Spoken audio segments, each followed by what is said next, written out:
출애굽기 12장 35절 36절 우리 한 목소리로 함께 읽도록 합니다. 이스라엘 자손이 모세의 말대로 하여 애굽 사람에게 은금 패물과 의복을 구하매 여호와께서 애굽 사람들에게 이스라엘 백성에게 은혜를 입히게 하사 그들이 구하는 대로 주게 하심으로 그들이 애굽 사람의 물품을 취하였더라. 아멘.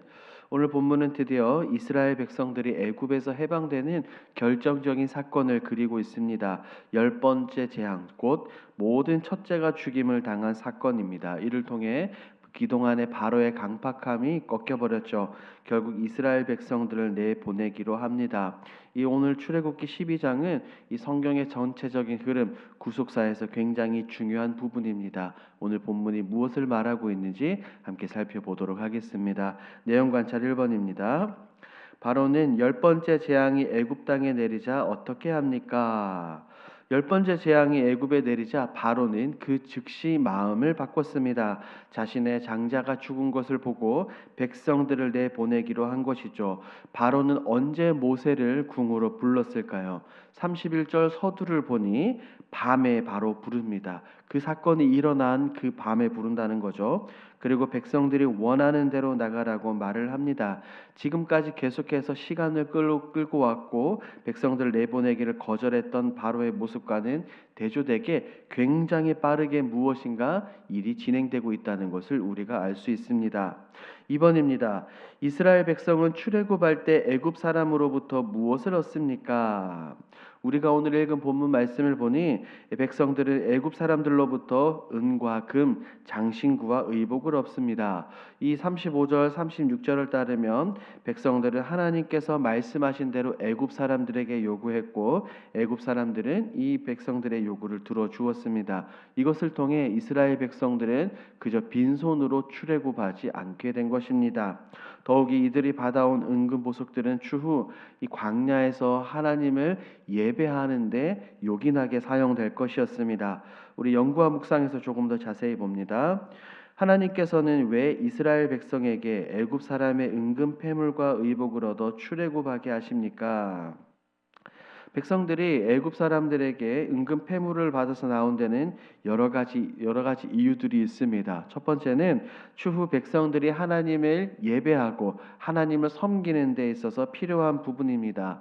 우리가 추후에 살펴보겠지만 출애굽기 25장에 들어서는 백성들이 성막을 만들게 됩니다. 성막을 지을 때 백성들이 가지고 있는 이 은금들, 귀한 것들을 하나님께 넘치도록 바치게 되죠. 그래서 아름다운 성막과 그 안에 기물들이 예쁘게 완성이 되는 겁니다. 두 번째로 백성들은 굉장히 오랜 시간 동안 애굽에서 노예로 살았었죠.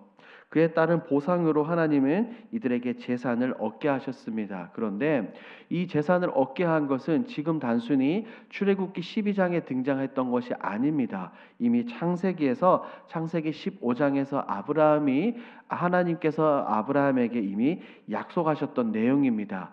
창세기 15장 14절에는 이렇게 기록이 되어 있어요. 그 후에 내 자손이 큰 재물을 이끌고 나오니라. 하나님께서는 아브라함에게 이미 오래전 수백 년 전에 말씀하셨던 것처럼 이 백성들은 큰 재물을 받아 출애굽하게 됩니다. 세 번째로 이것은 하나님의 주권적인 승리를 볼 수가 있죠. 백성들은 애굽 사람들에게 은혜를 입고 그들의 재산, 그들의 귀한 것들을 받은 것은 하나님의 전능하심, 하나님의 주권적인 능력을 바로 보여주는 사건입니다. 애굽은 백성들을 억압하고 착취했지만 결국 최종적으로 백성들에게 굉장히 많은 것들을 주게 됩니다. 이런 부분들은 우리가 단순히 이스라엘 백성들이 애굽 사람들에게 받은 이 물질적인 보상을 넘어 하나님께서 이스라엘 백성들을 기억하셨고 그들을 축복해 주셨고 믿음의 여정을 준비케 하셨다는 것을 우리는 오늘 본문을 통해 알 수 있는 겁니다. 느낀 점을 봅니다. 고통당하던 이스라엘 백성에게 구원의 기쁨을 주시는 하나님을 보며 무엇을 느낍니까?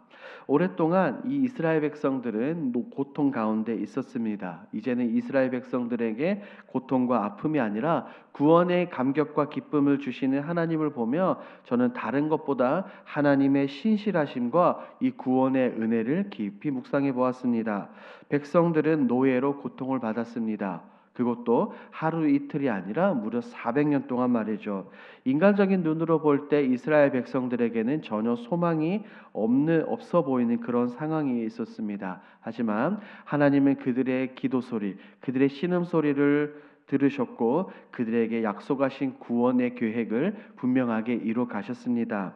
하나님은 한 번 하신 약속은 반드시 지키신다는 것을 깨닫게 됩니다. 아브라함과 그의 후손들에게 주신 약속을 잊지 않으셨고 그것을 이스라엘 백성들이 원하던 그때가 아니라 하나님이 계획하시고 하나님이 이루고자 하셨던 그때에 하나님 그 약속을 신실하게 이루어 주셨습니다.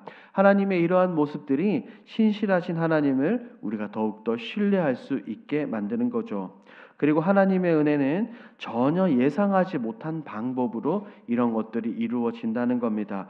그들의 원수에게, 그들을 억압하고 짓밟던 이 애굽 사람들에게 귀한 것을 많이 얻어 나옵니다. 백성들의 입장에서 그것을 그들은 상상이나 했겠습니까?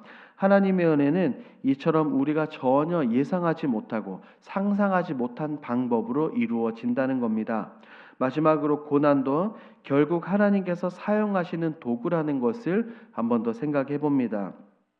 백성들은 고통 가운데 너무 괴로웠지만 결국 그로 인해 하나님으로부터 구원의 감격과 기쁨을 누리는 구원의 통로가 되었습니다. 이런 것들을 생각하고 이런 것들을 기억해 본다면 우리의 삶 가운데 고난이 있을 때 그것은 그냥 단지 아픔과 눈물이 아니라 하나님의 구원의 손길을 하나님의 간섭하심과 하나님의 역사하심을 더욱더 크게 경험할 수 있는 도구가 될 수 있다는 것을 느낍니다.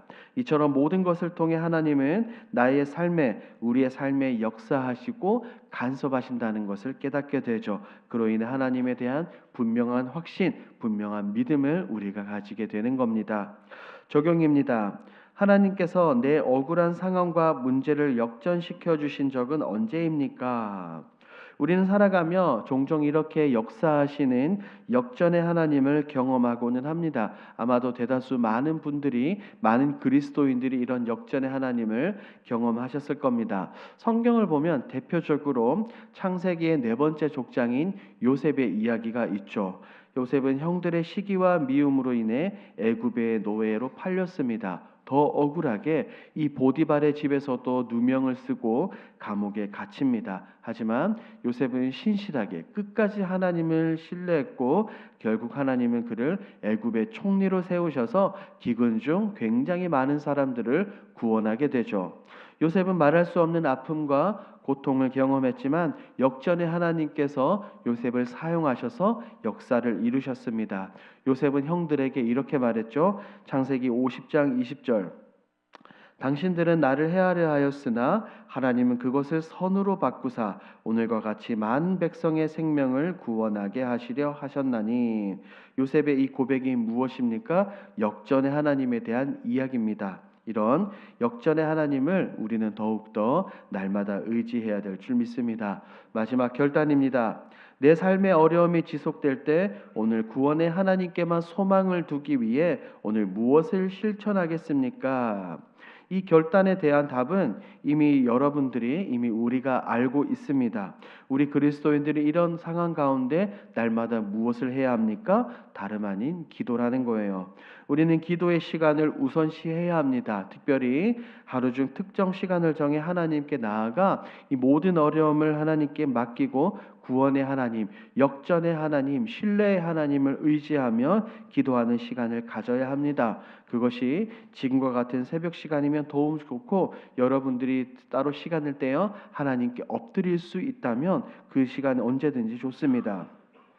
이처럼 하나님은 언제나 우리들에게 백성들에게 관심을 가지셨고 우리의 기도 소리에 응답해 주시는 하나님입니다. 지금도 마찬가지입니다. 언제나 우리에게 집중하고 계시고 우리의 기도에, 여러분들의 기도에 응답하실 준비를 하고 계십니다. 그러므로 다른 것이 아니라, 세상이 아니라 오직 하나님께만 소망을 두시고 하나님께만 기도하고 엎드리시는 저와 여러분들이 되길 우리 주님의 이름으로 축복합니다. 아멘. 함께 기도합니다. 첫 번째, 하나님께만 소망을 두는 인생이 되게 하옵소서. 두 번째, 내 삶을 보호하시고 인도하시는 하나님을 신뢰하며 담대히 살아가게 하옵소서. 우리 10월 집중 기도 제목입니다. 건축 과정 기간 가운데 안전사고가 일어나지 않게 하소서.